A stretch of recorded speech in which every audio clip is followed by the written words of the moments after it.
have you ever asked yourself the question, will you be happy again? Helgi Maki has. She has written a book called Will I Ever Be Happy Again? Welcome to the show. Thank you so much. Yeah, I absolutely had to ask myself that question because I faced a horrible situation that ended up having a happy ending. As a matter of fact, I remember from your literature that you wrote that statistically you have about the least right to be happy of anyone you know, and yet you're one of the happiest people you know. So why? Yeah, I mean, I'm a lawyer, and lawyers are statistically not happy people. I'm also Scandinavian, and those aren't necessarily statistically happy people either. I wasn't going to say anything. And then there's the horrible story. So about 10 years ago, in my law office, I got a call from the police, and they called to tell me that my mother had completed suicide by way of prescription drug overdose. She died because she had clinical depression and schizophrenia, and that was triggered by sexual abuse. That prompted me to ask the question, will I ever be happy again? Because in that moment, I felt more misery and despair than I'd ever felt before, and it seemed like I would never feel happiness again. And that wasn't the only time you got a call. No, and so eerily, a few years before that, I also got a call from the police about my father, and they called to tell me that my father had drank himself to death. Not unlike Nicolas Cage in Leaving Las Vegas. His house was knee-high full of empty booze bottles. So I was just devastated, and I realized that I really had to look deeply into solutions in order to turn my life around and feel happy again. You know, I almost hate to ask you this, but I'm obligated.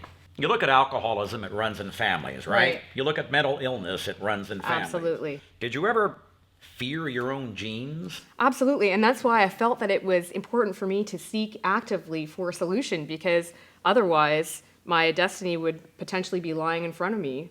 There would be a call from the police about me. Right. And in the midst of your grief, how low did it go? I couldn't sleep. I didn't sleep basically for 20 years. I had nightmares. I had post-traumatic stress disorder, flashbacks. It affected my physical health. My immune system broke down. I ended up getting a precancerous condition. And I really just didn't feel like I deserved to feel happy. I felt guilt. I felt fear all the time. And yet, to cut to the end of the story, today, I mean, if I recall correctly, you're living in, where is it, Toronto? That's right. You're a successful lawyer. I am. You've got a beautiful home. Yes. An 8-year relationship. The question is, how did you turn your situation around? What turned me around was looking deeply at the literature about grief and finding something different. So I ran across work by Esther Perel, and she is a psychologist who grew up in a community of Holocaust survivors.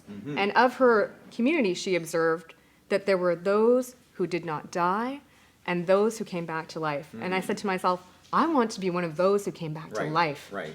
And you developed a sort of a system for this. I developed a system where I chose an attitude as a guiding intention to make my way through the loss experience out to the other side to living fully with happiness. What was the attitude, and give us 3 steps? The attitude that I chose was love and understanding. I believe that the meaning of life is to love and be loved. So in dealing with my loss on a daily basis and my thoughts and emotions, I sought to seek more and more love and understanding every day about myself, about my parents, and about our situation and everyone else involved.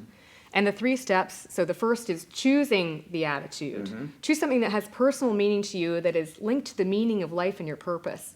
The second step is to inquire deeply and compassionately in order to shift your perspective and shift your attitude. So in my case, I interviewed all of my family members and all of my parents' friends. And it shifted my perspective radically. There were things going on that I just had no idea about and I had made assumptions about. And the third step for me is meditation. So this is a way of internalizing your attitude every day. So becoming safe in the present, feeling safe in the present again, imagining a future full of well-being, and also looking at the past again through meditation with this attitude.